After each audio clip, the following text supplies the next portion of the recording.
Hey everyone, today I'm going to be showing you how to do the glitch effect, but one that's actually visually pleasing and not just a bunch of colors that seem to take up the entire screen. So right here I just have a fairly standard clip of me scoring a goal and I cut it to the point where it hits the goal.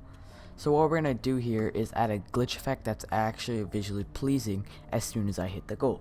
So what we're going to do is highlight that clip in red right here, and then we're going to go up to filters, hit filters, and then make our way over to this plus, hit plus, and the first thing we obviously need is our glitch effect. So we're gonna have to select that, and you're gonna have to go into the settings for it. And the first thing you're gonna want to do is turn down the color intensity, because I mean this is hard to look at. It's just a bunch of blinding colors. It's just not fun to watch.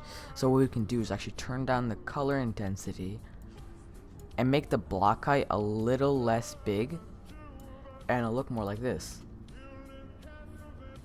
Now, if that's not what you exactly want, you can obviously tweak the settings, like moving down the shift intensity, which just makes it a little less crazy, but this is exactly what I want. So next, what you're gonna do is go back, hit the plus arrow once again, and you're gonna scroll down or just type in RGB, and that's gonna come up with RGB shift. You may or may not be familiar with this, but what it'll do is make this rainbow effect on the screen. And if we play the clip now, although it is slightly laggy, it's a lot more visually pleasing because it still maintains that rainbow effect and the glitch, but it doesn't look overwhelming, and at least you're able to see what's going on here.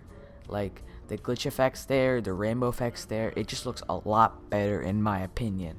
If this tutorial helped you out, make sure to leave a like, comment other tutorials you want to see in the future, and subscribe if you want to see more tutorials from this channel. Thank you and peace out.